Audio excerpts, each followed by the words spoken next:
दोस्तों शुरू करते हैं इकाई 3 पदार्थों का पृथक्करण। पृथक्करण मतलब कि अलग अलग करना पदार्थों को। निम्नलिखित प्रश्नों के सही विकल्प छांट कर लिखिए। चावल से कंकड़ के पृथक्करण का मुख्य आधार है। क्या आधार है? कंकड़ के आकृति, आकार एवं रंग चावल से भिन्न होता है, इसलिए वो हमको जल्दी से दिखाई देती है और छोटी बड़ी भी होती है। ठीक है, तो ये इसका पहला सही हो जाएगा।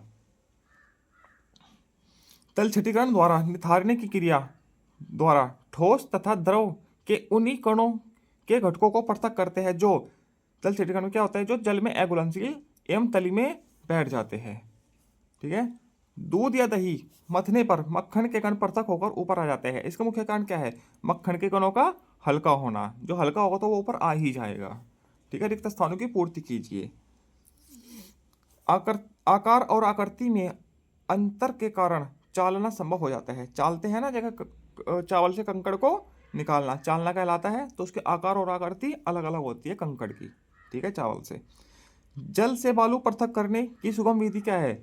जल से बालू तलछटीकरण। तो कैसे तलछटीकरण? वो उसके तलवे में नीचे तली में बैठ जाती है बालू। ठीक है, और निथारना है। जलवाष्प का द्रव में बदलना। ठीक है, जल का वाष्प में बदलना तो वाष्पन होता है, तो वो वाष्पन का जलवाष्प का द्रव में बदलना क्या होता है? संघनन कहलाता है, कंडोनेशन। ठीक। चौथा है, पृथक्कारी कीप की सहायता से दो या दो से अधिक अमिश्रणीय द्रव पदार्थों को पृथक किया जाता है। ठीक है, शुद्ध जल का संघटन स्थिर और निश्चित होता है। ठीक है, ये लिख लीजिएगा इसमें। तीसरा है, स्तंभ का तथा खा को सम्मिलित कीजिए, मिलान करना है। ठीक है, स्तंभ का है, स्तंभ खा है। संघनन क्या है? संघनन क्या है? जल वाष्प का ठंडा होकर जल में बदलना। ठीक है, अपकेंद्रण क्या है? दही को मथकर मक्खन निकालना। ठीक है, चुंबकीय पृथक्करण क्या है? लकड़ी का बुरादे से लोहे की कील पृथक करना है। क्रोमेटोग्राफी क्या है? किसी मिश्रण के अवयवों को अलग अलग करने की तकनीक है। ठीक है, ऊर्ध्वपादन क्या होता है? कपूर का जलकर गैस में बदलना, यह ऊर्ध्वपादन कहलाता है। इसके बाद प्रश्न संख्या 4, निम्नलिखित प्रश्नों के उत्तर दीजिए।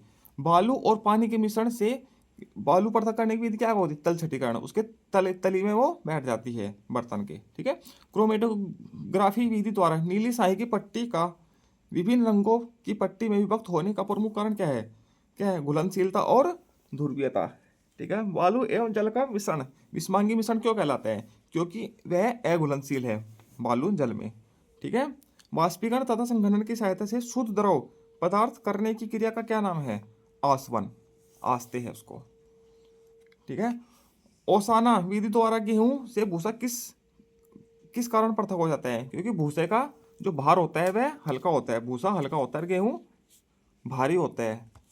ठीक है, पांचवा प्रश्न है, चित्र को देखकर सम्मुख दिए गए बॉक्स में ठोस पदार्थों से ठोस को पृथक करने की विधि लिखिए। ठीक है, ये क्या कर रही है? गेहूं को ओस रही है, गेहूं से भूसे को अलग कर रही है, तो इसको क्या बोलते हैं? ओसाना या फटकना। ठीक है, ये देखो, ये क्या कर रहा है? थ्रेसिंग। ये किसान ये क्या है कर रहे हैं? चावल से कंकड़ को बीन रही है, तो इसको बीनना। ठीक है, इसको चालना है, छान रहा है किसान। ठीक है, तो इसी के साथ इकाई 3 पूरी होती है। आगे मिलते हैं इकाई 4 के साथ। धन्यवाद।